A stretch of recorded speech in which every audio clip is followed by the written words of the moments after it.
અરેઠ તાલુકાના ચંદરપુર ગામે પાણી પુરવઠા રાજ્યમંત્રી ઈશ્વરસિંહ પટેલના હસ્તે ₹360 કરોડના ખર્ચે કાકરાપાર જમણા કાંઠા મુખ્ય નહેર આધારિત ઉદ્વહન સિંચાઈ યોજનાનું ખાતમુહૂર્ત કરાયું।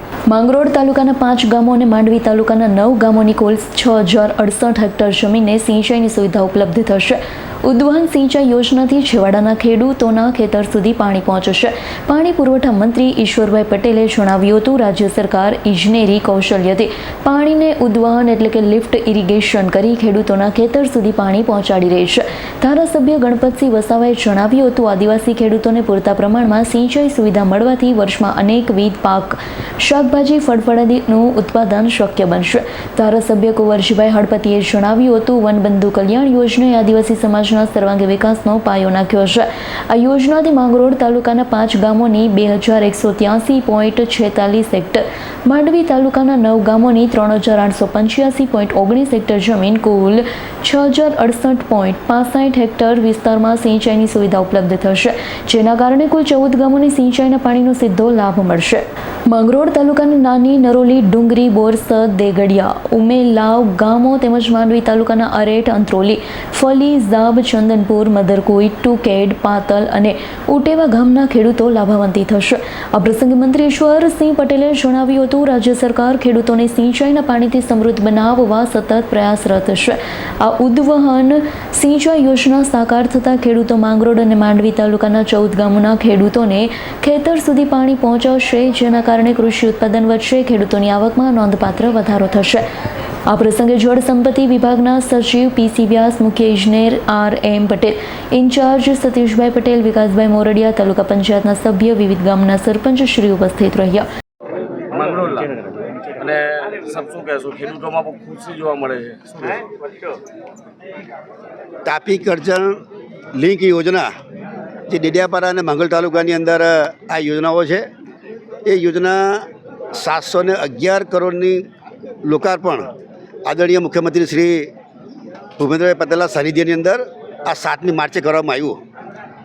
એ સિવાયના પણ જે ગામો રહી જતા હતા, 19 જેટલા ગામો ડેડિયાપાડા અને માંગરોળના, એમાં પણ આદરણીય ગણપતભાઈના રજૂઆતથી એ ગામોને પણ એડ કરીને 208 જેટલા કરોડનું આદરણીય મુખ્યમંત્રી દ્વારા એનું ખાતમુહૂર્ત કરવામાં આવ્યું છે। આ આમ મળીને 919 કરોડની યોજના એ ઉમરપાડા, માંગરોળ અને ડેડિયાપાડા તાલુકાની અંદર એનો લાભ મળવાનો છે।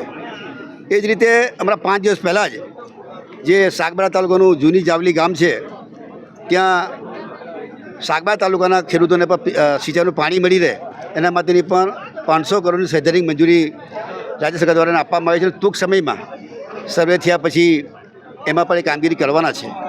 આજ રોજ અહીંયા જે માંડવી માંગરોળ તાલુકાની જે યોજના છે એની અંદર આપણા પૂર્વ કેબિનેટ મંત્રી અને માંગરોળના લોકપ્રિય ધારાસભ્ય આદરણીય શ્રી ગણપતભાઈ વસાવાજી અને આ માંડવી વિસ્તારના ધારાસભ્ય અને પૂર્વ મંત્રી એવા આદરણીય શ્રી કુંવરજીભાઈ હળપતિની રજૂઆતને લઈને જે પ્રકારે માંગરોળ તાલુકાના 5 ગામો અને માંડવી તાલુકાના 9 ગામો, આમ કુલ મળીને 14 ગામોનો સમાવેશ 360 કરોડની આ યોજનાનું ખાતમુહૂર્ત કરવામાં આવ્યું છે।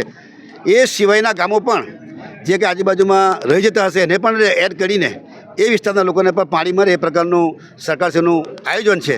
ત્યારે જે પ્રકારે આજથી 20-25 વર્ષ પહેલાંની વાત કરીએ ત્યારે આ ડુંગરાળ વિસ્તાર જે હતો, એ ડુંગરાળ વિસ્તાર જ્યારે વરસાદ પડે ત્યારે હરિયાળું દેખાતું, પરંતુ આજે જોઈએ છે કે આપણા દેશના યશસ્વી વડાપ્રધાન જ્યારે ગુજરાતના મુખ્યમંત્રી હતા ત્યારે આ ઉદ્વહન સિંચાઈ યોજના લાવીને જે પ્રકારે હમણાં જે 7મી માર્ચે જેનું લોકાર્પણ કર્યું, ત્યારે એ ડેમમાંથી પાણી ઊંચકીને 872 ફૂટ ઊંચે નાખીને, એટલે કે 87 માળ ઉપર ચડાવીને ત્યાંથી બધાને માંગરોળ, ડેડિયાપાડા તાલુકાના લોકોને, માંડવી તાલુકાના લોકોને પાણી એમાંથી મળનાર છે।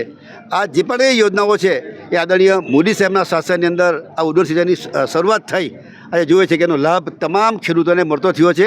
આ સિવાયના પણ જ્યાં જ્યાં યોજના બનતી હશે, જ્યાં પાણીનો સ્ટોરેજ થતું હશે, ત્યાં ચેકડેમ બનાવીને નાની ઉદ્યોગ સિંચાઈ બનાવીને તમામ લોકોને લાભ મળે, જેથી કરીને લોકોએ માઇગ્રેટ થઈને બહાર ન જવું પડે, પોતે પોતાના વિસ્તારની અંદર રહીને સિંચાઈ કરી શકે, ખેતી કરી શકે, સાથે સાથે પશુપાલન વ્યવસાય કરીને પણ એ દૂધનો વ્યવસાય સાથે જોડાય એ પ્રકારનું સરકારનું આયોજન છે, જેથી કરીને પોતે આર્થિક રીતે પગભર થાય. સાહેબ આપના વિધાન જીતેન્દ્ર સોલંકીનો રિપોર્ટ S9 ન્યૂઝ માંડવી.